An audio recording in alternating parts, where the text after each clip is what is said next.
Hey everyone, Steven here, and we've got a special episode for you today. I'm joined by one of my best friends in the entire world, Steve Pavek. Steve and his wife Erin live in Anchorage, Alaska, where they planted a Chi Alpha campus ministry about 9 years ago at the University of Alaska, Anchorage, and they're currently working to also bring a consistent gospel witness to the villages in rural Alaska. There's over 100 villages in Alaska that do not have a consistent gospel witness, and they are there to help bridge that gap and to send workers into the harvest field. And so this conversation today is going to be challenging. It's going to be something that maybe causes you to rethink just the way that you go about your everyday faith. When he talks about the challenges that he's faced and his missionaries that are in the villages day in and day out, what they face, it can't help but kind of stretch you and pull you out of your comfort zone. And so that's what I hope this conversation is for you today. And before we jump into this conversation, I just want to invite you, if you haven't already, to subscribe on YouTube or wherever you listen to the podcast. Make sure that you get the notification when new episodes come. But also, if you haven't ever done it, leave a rating and a review. It helps more people see the podcast. And one of the greatest gifts as a podcaster, one of the greatest things you can do is share it with your friends. If there's an episode or a clip that we post that really jumps out at you, that helps you along the way, share it with somebody and point more people to the podcast. We're here to serve. Young adulthood is an ambiguous adventure, and anything that we can do to help more young adults really step into that season with confidence and boldness, that's why we exist. So let's head in to today's episode with Steve Pavek.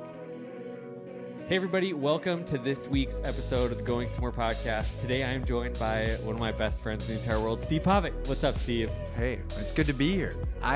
Big fan, long-time listener, first time on the podcast. First time caller. Yes, first time visitor. Hey, I'm excited to have you. When I made my list of 20 in the beginning of the podcast, that's probably how long I thought this would last. And we've gone farther, which is really cool. Yeah. You were on that list. I was just like, I couldn't have it over Zoom. I had to have you in person. I appreciate that, so, man. Here you are. Here you are.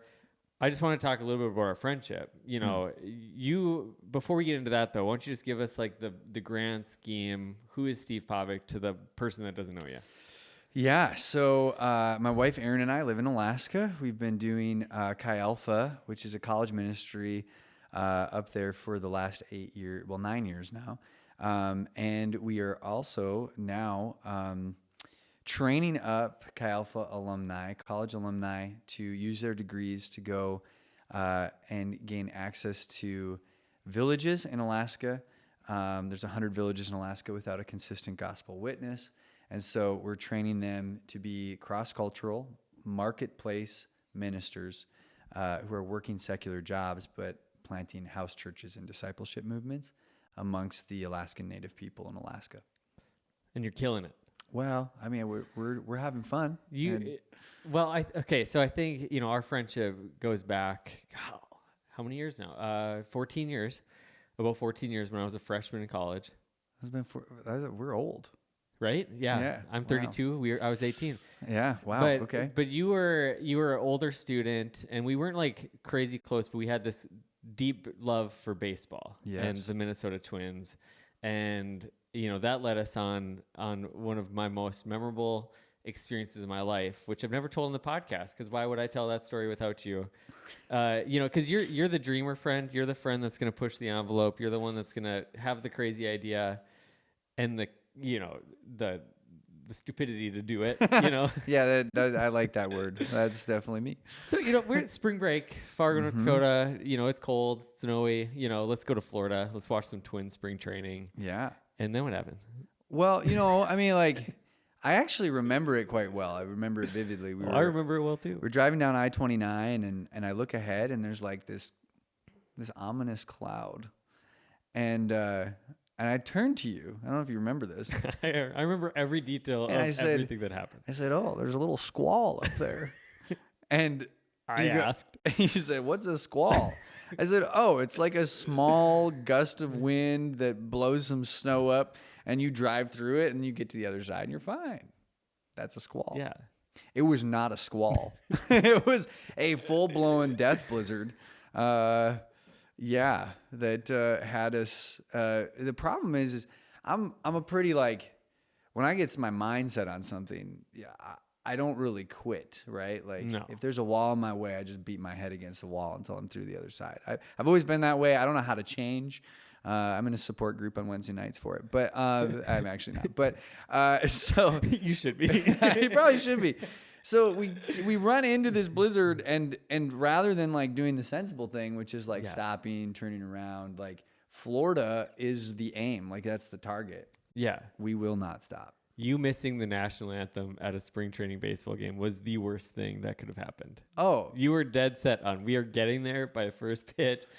But that led us to some not great decisions. You know, the interstate, we literally the bar is down, interstate shut. Steve, hey, I'm pretty sure we called one of your ex-girlfriends who lived in Sioux Falls at the time.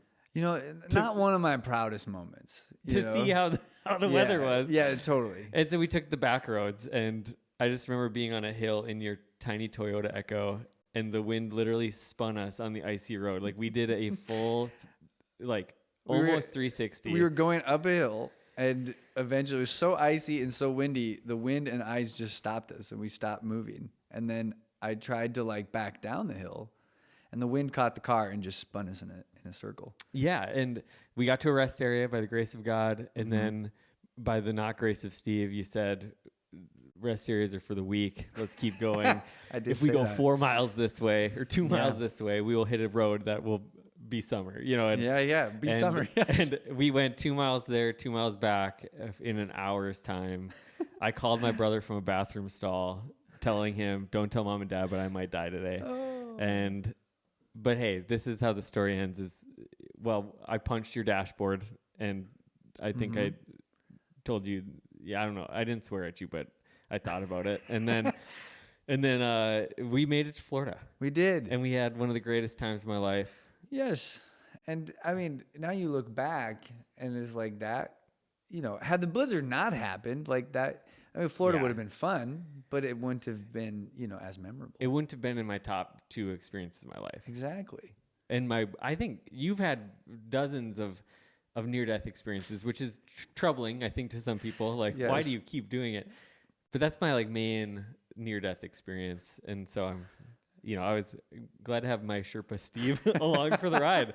That was one of your first, but you've been down that road many times. But that wasn't our last road trip. We went to, when you moved to Alaska, Taylor and I, we were just dating at the time, but we got to drive with you guys, move you to Alaska. Yes. Almost killed a moose or almost got killed by a moose is probably the better way to phrase that, on the way to Alaska. But no, I just appreciate you, your friendship, your dreaming. What kind of led you to Alaska? Because you were a science teacher, but you had a call to ministry. So how did you end up in Alaska in the first place? Yeah, I was teaching science in Fargo, North Dakota here, and but Alaska had been on my heart for a while. So I had gone up there for the first time when I was a junior in college, and I found out about 2 needs. Number one was that there was not a single Chi Alpha in the entire state, and on top of that, there wasn't a single college ministry on the campus of University of Alaska, Anchorage. 17,000 students, no organization for ministry happening on that campus. I was at North Dakota State at the time where I could have picked from one of 12 viable ministry options. And it just didn't sit right with me that, how can there be this big of a need, this big of a gap for the gospel in a place. And I remember thinking, that's stupid. Somebody should do something about this, right? And the Lord said, well, maybe you should. Yeah. And then that same summer, I got to go to travel to a village in western Alaska. To put this into perspective to people, we were 200 miles from Russia. We were 450 miles away from a road. So very remote, way out there. To make a very long story short, I was exposed to a need that I didn't know existed, to a people group that I didn't know were living in as much pain and hurt and brokenness, the most pain and most brokenness I'd ever seen, ever experienced. And I watched Jesus like radically break through that brokenness this week at a Bible camp. And I stood on the banks of the Yukon River as this week at a really incredible Bible camp wrapped up. And I said goodbye to these kids, and I sent many of them home, back right into the environments that caused them their pain, caused them their brokenness, and sent many of them home to villages without pastors or churches. And as a junior in college, I remember standing on the banks of the Yukon River with tears in my eyes, thinking to myself, like, this is stupid. Somebody needs to do something about this. And God said, well, maybe you should do something about it. And so that's kind of where the journey to Alaska, as I would say, the Lord lit a pilot light in my heart. The what if moment, like maybe this is what the Lord has. And fast forward, that was 13 years ago. And fast forward, and God has me there, and is using, college ministry to impact every single corner of the state of Alaska. We believe that that's what's happened, and that's going to continue to happen. Man, I remember, first of all, like you went on your own, and then you brought students to that same camp in Alaska, and I got to go. I think the second year, we took a group of students, and that environment was, I mean, there's something about it that, you don't leave the same, like you see the need, and it's just you interact with those kids and you realize the life that they live and like all that. And so we've had this like strong pipeline now of students we go to Alaska. Our college ministry goes to Alaska every year. We have for the last over a decade now.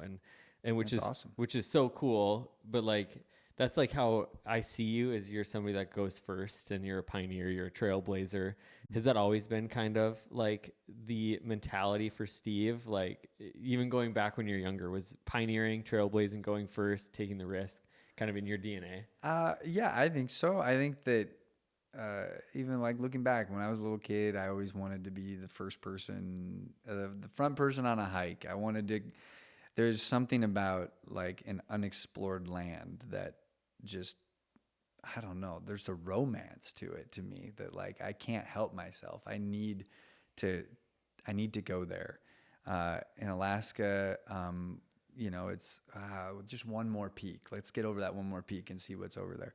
And so, yeah, I think that's always been a part of my heart.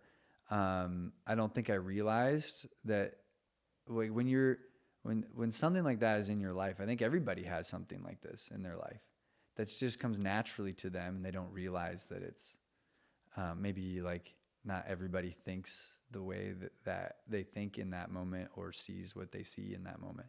So yeah, I think that's always been part of my life. And I think that's what drew me to Alaska, was that there was this significant need in a place that was significantly difficult to live. And no one seemingly was like lining up and signing up to go do it. There wasn't like a long list of, resumes and ministry applications to be like, right, I want to be the one to go to this obscure, difficult place. And for whatever reason, I'm like, yes, sign me up. That is where I want to be. And that's where I want to be for the rest of my life, I think. So, is in those places. Right. And I remember, when you told people you're going to Alaska, there was no surprise. Like there was no, like when you were like, I'm leaving Fargo, and nobody like gasped like, oh, Steve's leaving Fargo for Alaska. But I remember the last week you were in Fargo, or like your last Chi Alpha, our context, Thursday night worship service at NDSU's campus. And you spoke, it was your final week. And I remember sitting in the back with you and Nick Meskey, and we just had our arms around each other crying, but also like, there was something kind of birthed in me that day where I kind of had this like wrestling of, am I, Steve is pioneering, he's going like, and I felt like maybe, do I need to go to live out my calling? Like, do I need to, cause you have a way of just stirring people to embrace their calling. But for me, it was such like a secure of like, who's going to pioneer here? Like who's going to go first? Who's going to lead the way here into the uncharted territory? And I feel like that was kind of an invitation of me of like we talk about it, but like my everyday adventure, like that's my mindset. That's the book I'm hoping to write. Like that kind of, you were a catalyst for that. And that moment was a catalyst for that, because it kind of took me from, all right, I can stay in the safe, comfortable place, familiar faces, friendships, family, but live in a totally different way, Yeah. And it was kind of like a spark in my heart of like, you don't need to go across the world to find adventure or to live out your calling. You can just open your eyes to what it is in front of you as well. Yeah. Not that people shouldn't go to those places, but can you talk about that a little bit, of just like what that looks like, for a lot of our listeners today? Maybe somebody's listening to this on the way to their 9-to-5 accounting job, or they're in maybe a career that they're like, yeah, there's not much adventure in this job or this task or being a parent or whatever the case is. But how can you really cultivate that pioneering spirit that I think we're all built in some way to have that? Yeah. I when you look at the Bible and you look at who Jesus was, like, the dude was a disruptor, right? And he discipled a bunch of disruptors, and it's so fun when I read the Gospels, you catch glimpses of the differences in some of the disciples' personalities. Right. And they all went and did different things. They all went to different places. And they all accomplished things for the kingdom of God, but they did it in their own unique way based off of the personality. And so, but all of them followed Jesus's example of like not being okay with the status quo. So it can be, I think that like we're all called to be kingdom advancers. And so, for Erin and I, that looked like moving to Alaska. And so often, and Erin and I hear this a lot, and we laugh at it because we hear, well, I could never do what you do. And it's like, and it's so funny because most of the time we just, we just feel like we're faking it till we make it, right? Like we're like, right. like I don't like, and we actually like legitimately can't imagine living anywhere else or doing anything else. And so I think that like what it looks like what it can look like to anybody is you have that coworker at your office, and their life trajectory right now is leading to death and destruction. Do you have vision for that person's life that is going to disrupt their current life trajectory? Right. You're a pioneer. You're a kingdom pioneer. You are capitalizing on a kingdom opportunity. But you need to see, if you refuse to see the vision of what could be for that individual, then you'll never fight to make that a reality. And so you need to just say, okay, like something here is not as it should be, right? This is stupid. My coworker is like living a life that will lead to death, destruction, and eventually lead them to hell. Like, does that bother me enough? And do I know what's possible through Jesus? And does that inspire me enough to say, no, I'm going to be a disruptor for that trajectory in their life? Right. Well, and I think, the hard things are oftentimes the right things, the easy things are oftentimes the wrong things. And I think that's part of that like mindset too, of like, okay, that doesn't matter where you're at. You do a lot of hard things, and you can maybe talk about some of like the practical hard things that you've had to walk through, and maybe even some of the missionaries that are on the front lines, in the villages that maybe are obvious taking out of comfort zone. And then let's maybe talk about, okay, what are some of those things in our everyday lives? But why don't you share some of the stories just out of the comfort zone for you and your missionaries? Well, we always joke that like everything in Alaska is trying to kill you, right? Like, so like, I went on a hike, in Alaska, and it was with our mutual friend, and, we were taking the bear mace, and we saw like, bear tracks, and she reacted in no way. And I was like, that's a fresh bear track, and that's a fresh bear turn, and I am freaking out. Like, it is trying to kill me. Yeah, okay. Yes. Oh, totally. And I just, and nothing comes easy. We had for this current fundraising campaign that we're doing, we had a video team up to film our campaign video, and we fly out to Bethel. It's January. We drive 100 miles on the ice road. It's 57 below zero with wind chill. Like we're driving on the ice road and there's like markers like don't drive here. And our video team's from Florida, right? It was hilarious. And they're like, well, what are all those markers for? I'm like, oh, that's open water. And it's like 50 feet away from where the ice road is like going. They're like, what happens if we fall in? I go, oh, we all die. And they're like, I was like, no, I'm serious. We're all dead if we fall in this river. Like it doesn't matter. Like even if we get out of the river, we die of hypothermia, right? So, so they're like, oh, and we get out to Tuluksak. It's 57 below zero. The van won't start in the morning. It's just like everything. We get back to the church. It's so cold. Our key breaks off in the keyhole. Like, now we're like locked out of a church. It's 57 below zero. Like everything was difficult. We get done with the week and they're like, Steve, you guys need more money. This is crazy. They're like, I can't believe you live like this.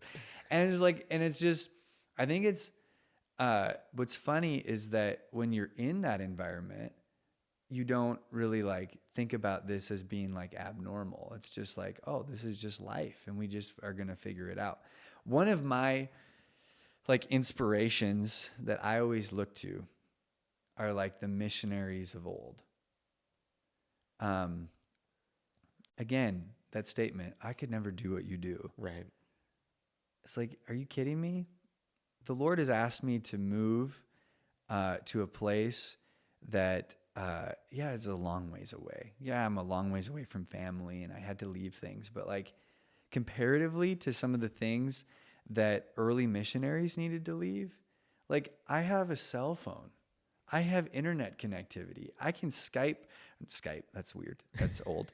I can, FaceTime or make a Zoom call to my parents and to my family.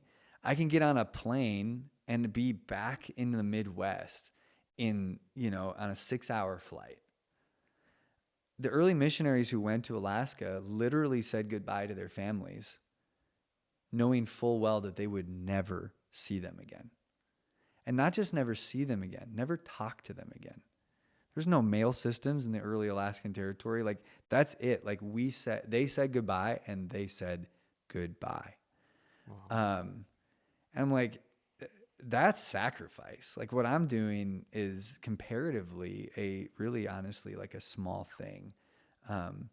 And you look at the early church and all of them gave their lives for the kingdom of God to be advanced. And so it's all about perspective. And when you compare it to those levels of sacrifice, then it's like, this is actually not a huge thing. Here, I'm going to push back. Okay. Because I think a lot of people do. I don't, but I think a lot of people do of like, well, Steve, you're just extreme. Like you're built different, like you say that, but that's an extreme version. Mm-hmm. And what would you say to that comment? Wow. I would say that taking risks for Jesus is a lot like a muscle that needs to just be worked out. And so, yeah, Alaska was a huge risk, but and so often missionaries come and they talk about these things that the Lord called them to, and they always talk about them in hindsight. And so it was like, well, then the Lord called us and we went and everything worked out and here I am today, right?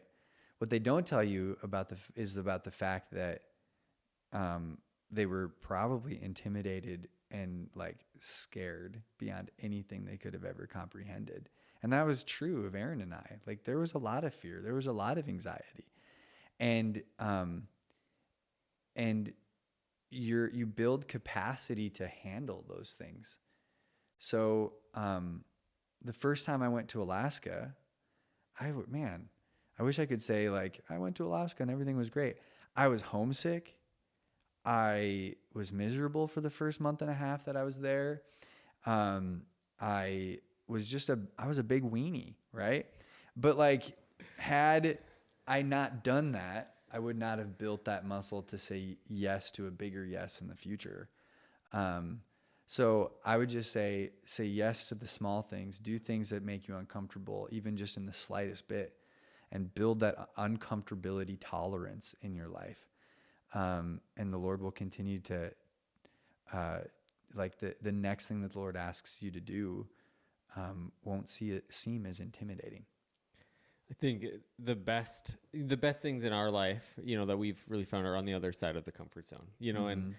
and the things that stretch us, the things that pull us out. And I think it's easy to probably sit, and this was me in the back row of Century Theater, 9 years ago, was I was comparing myself to you. I was going like, man, Steve's doing it. He must be doing it the real way. And that was kind of the invitation of like, what's the uncomfortable place that God's inviting me into? And I think, like you mentioned earlier, I think a lot of it has to do with how you pursue your everyday life when it comes to, okay, yeah, you can go to your job, get your paycheck, do your job well even, but have no vision for change, of the lives of the people around you, or just even the way that we do family. Like, we can live in our broken family patterns, generational patterns, where there's artificial, harmony and all these things, or you can have the hard conversations that will produce life-giving relationship with a parent, or, and sometimes it does mean picking up and going somewhere different. And, our stint on the East Coast was short, but that's how it felt. Like, the call for us was the Abraham call of go to the place that I'll show you. Like, we had a job lined up, like we went for a job and stuff, but the long term, we felt like this is the go to the place I will show you, like just go, take the step. But I think it's that taking that first step, like you said, like you have to flex that muscle of taking risks. And, when you look at just the church today in the West and in North America, the lower 48, like just your experience now, you obviously work in the villages, totally different context. Like having just a church building, is the sanctuary. Like you said last night at our event, that's like the most insignificant part. It's the life. It's when you're out on the snow machine, like that's where ministry takes place. Yeah. But when you look at like the church today, like what are some of your insights, of how we do church, or not just us, but you know what I'm saying? Yeah. I would say that we have to be so careful in American Christianity we're so individualistic as a society, and we're a consumer culture. And so everything revolves around, okay, what is this doing for me? And, I think that's creeped its way into the church to a degree. And I'm not just talking about, I'm not just talking about like the prosperity gospel. I'm talking about like, okay, what is being involved in this church going to do for me and for my family? What is this leadership position? How is this leadership position going to grow me? How is this volunteer opportunity going to grow me? And really, if we're not careful, we're asking like Jesus, like how are you going to serve me? How's following you going to serve me? Versus like, Jesus, you're Lord. Like, how can I serve you? And if I have to live my life, the rest of my life in obscurity, like for you, like I'll do it. If I have to live my life in a difficult situation, I'll do it. But like asking that question and avoiding that consumer mentality is, so important. And I think the other thing is that we're just like very afraid to fail. Like we're just like so afraid of, well, what if something doesn't work out? Or when I was moving to Alaska, or like wrestling through the decision of moving to Alaska, because again, like it was a wrestling match. I loved my life in Fargo, and I loved my friends here, and I loved the ministry here. It was hard to leave, and I was wrestling, and and I remember I was on the phone with my dad, and I was wrestling with some things with him, and just like saying, well, I'm not sure about this, and I'm not sure about this. And he finally he said something that would forever change my life. He said, Steve, what are you so worried about? So what do you mean? This is a big decision. Like, this is huge. And and what if this is wrong? And what if this, and he goes, Steve, last time I checked, the road to Alaska goes both ways. If it doesn't work out, just come home. I was like, I never really thought about that. And it was like this freeing statement. I think sometimes as Christians, we get so like fearful, like, what if I get it wrong? Like, what if I miss God's will?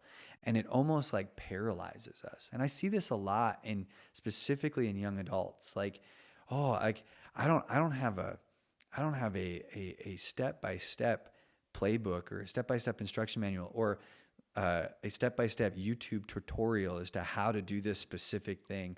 And we almost just get like paralyzed. Like, well, like really? Like, God is going to teach you probably more in your failure and in your mistakes than he would be in your successes anyways.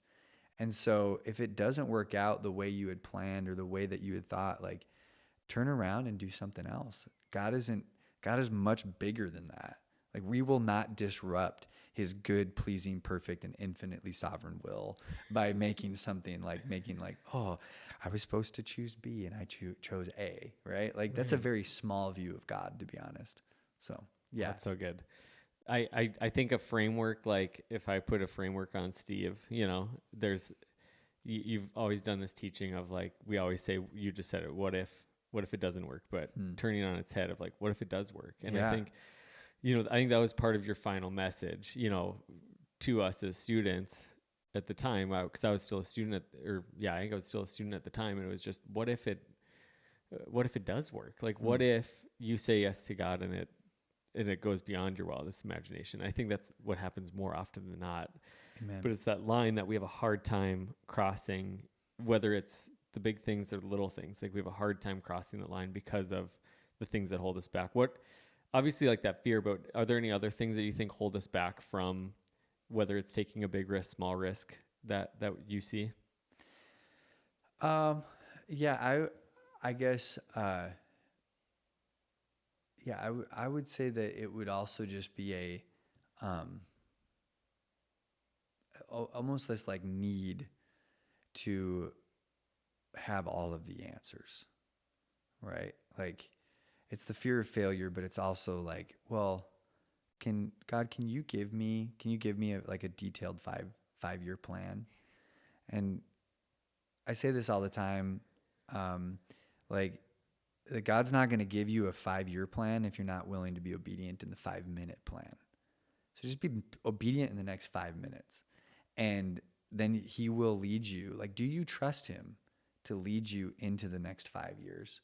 Because more than likely, if he did show you the next 5 years, you'd be scared out of your mind, right? It would be intimidated beyond anything that you could ever even comprehend, and you'd freeze up. So just be obedient in the next 5 minutes. And can I tell another story? Is that absolutely. Okay? Yeah. I remember, so we moved to Alaska. Now, mind you, I was 25 when we moved to Alaska. My wife is younger than me. She was 23 years old when she left her family and everything that she knew to like move to Alaska with this guy that she'd been married to for 8 months, right? A lot of people advised us against this, but the Lord had spoken, like we're gonna do this, and we I'll never forget this moment. It's still one of my favorite marriage moments that I've ever had with Erin. We had gotten coffee with some students that we had connected with in town, and we had like cast some vision for Chi Alpha and what it was going to look like. We invited them all over to our house for like a barbecue Chi Alpha launch night. And we probably like contacted maybe 16, 17 students. We had no idea who was going to show up. We get everything ready. The house gets cleaned. The grill is prepped. The food's ready to go. The volleyball net's set up in the backyard. The fire's ready to go. Like, the barbecue is ready, right? but we have literally no idea if anybody's coming. And we finally like slowed down for a second because it was about 10 minutes before people were supposed to show up. And Erin and I looked at each other, and the same thought like went through both of our brains. What if this doesn't work? Like, what if all of this crash lands like on the first day? And Erin looked at me, and she goes, Steve, I'm scared. And I went and I gave her a big hug, and I said, yeah, me too. And and we like cried together, and we prayed together. And it was like this moment of like, Jesus, like, either you got to show up or we're crash landing on this thing. And I don't know. I just think like that's where I always want to live my life. Like, Jesus, help me live my life in such a way in which like either help me be always on the edge of this fact of like either you have to show up or failure is imminent. And that can look seriously like that can look as simple as a conversation with a coworker. Like, okay, I'm gonna breach this topic that I believe that Jesus could heal this situation that's happening in your life. You were vulnerable with me as my coworker about something going on in your life. I'm gonna breach the topic. I'm gonna bring Jesus into this thing. Jesus, if you don't show up in this conversation, this could lead to relational failure. And trust that he's going to show up in the conversation. So, yeah. So good. So good. Steve, would you mind just kind of giving, as we kind of land the plane here, just with what you're doing with AKSP, how can people support? How can people find out more? How can people maybe even join the team? Because I know that's a big need too. Yeah. So we're, the need in Alaska is very simple. We need more workers. Like Jesus, surprise, surprise, right? Like Jesus knew what he was talking about when he said that like the harvest is plentiful, but the workers are few. Pray therefore that the Lord would send workers into the harvest field. Like pray that the Lord would send us workers, and pray that maybe you have a degree. Maybe you're supposed to come to Alaska and use that degree to get a job in a place where there's a desperate need for the gospel. And so right now our program is set up where anybody with a bachelor's degree within our 10-month training program, it doesn't need to be an education. It can be any bachelor's degree, can be trained to be a marketplace minister, but also can use that bachelor's degree to gain a teacher certification in Alaska to become teacher certified so they can get a job. So they could be praying about maybe that's something that the Lord wants me to do. And then be praying, just be praying for those workers.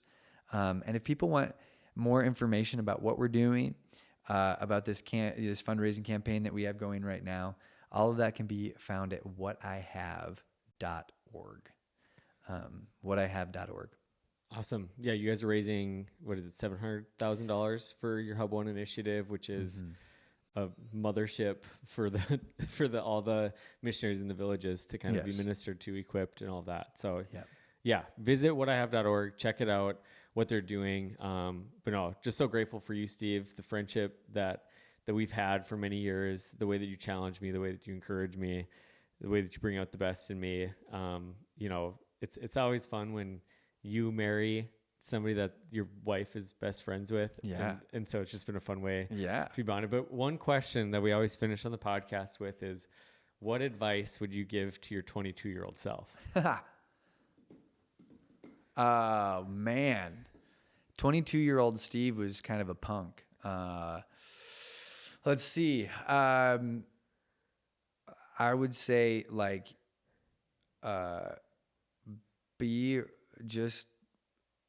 be ready for the Lord to start killing flesh in you. Is that okay? Is that okay? That's great. Is that too extreme? No, that was amazing. Yeah. I wouldn't expect anything less.